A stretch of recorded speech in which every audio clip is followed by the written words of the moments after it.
Susan sat alone in the cozy living room of her suburban home, nestled deep in the quiet neighborhood. Her husband was away on a business trip, and she was relishing the rare moment of solitude. The soft glow of the table lamp cast a warm ambiance as she curled up on the sofa with a book. Her phone buzzed, interrupting her peaceful evening. Susan reached for it, expecting a text from her teenage son, Danny, who was spending the night at a friend's house. The message, however, was anything but expected. "Mom, I'm in the house. Don't make a sound." Susan's heart pounded in her chest, and a wave of panic washed over her. She read the message again, her fingers trembling. This couldn't be right. Danny was out for the night. She had just spoken to him before he left. Frantically, she called Danny's phone. It rang from the kitchen where he had left it. Her mind raced, and she knew she needed to stay calm. Could it be a prank? Her son wouldn't do something like this. She decided to call the police, but as she reached for her cell, another text message arrived. "Don't call the police, Mom. I'm hiding, but I can see you." Susan's breath caught in her throat.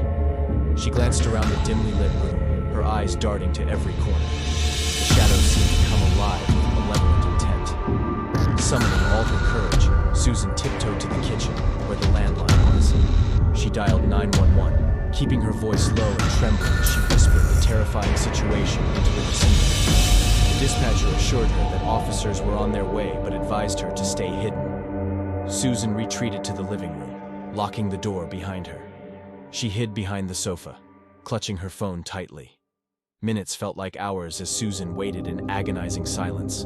The only sounds were her rapid breaths and the muffled noises from the approaching police cars. Her heart raced as she hoped they would arrive in time. Finally, she heard the front door being pushed open. Heavy footsteps echoed through the house, and Susan held her breath. A male voice, not Danny's, called out, "Susan, are you here?" Tears welled up in Susan's eyes as relief washed over her. She recognized the voice. It was Officer Harris, a neighbor and family friend. She emerged from her hiding spot, trembling with fear. Officer Harris explained that he had been patrolling the area when he heard the call about a possible intruder. He had rushed over, fearing for his neighbor's safety. The police conducted a thorough search of the house, finding no one except Susan and her son's abandoned phone. It turned out that Danny had left his phone behind by mistake, and the intruder had taken the opportunity to send those horrifying messages. As the adrenaline slowly ebbed away, Susan felt a mixture of gratitude and terror. She realized just how vulnerable she had been and how important it was to have supportive neighbors like Officer Harris. In the end, the night served as a stark reminder that danger could be closer than one could ever imagine. But it also highlighted the strength of a tight-knit community that came together to protect one of their own.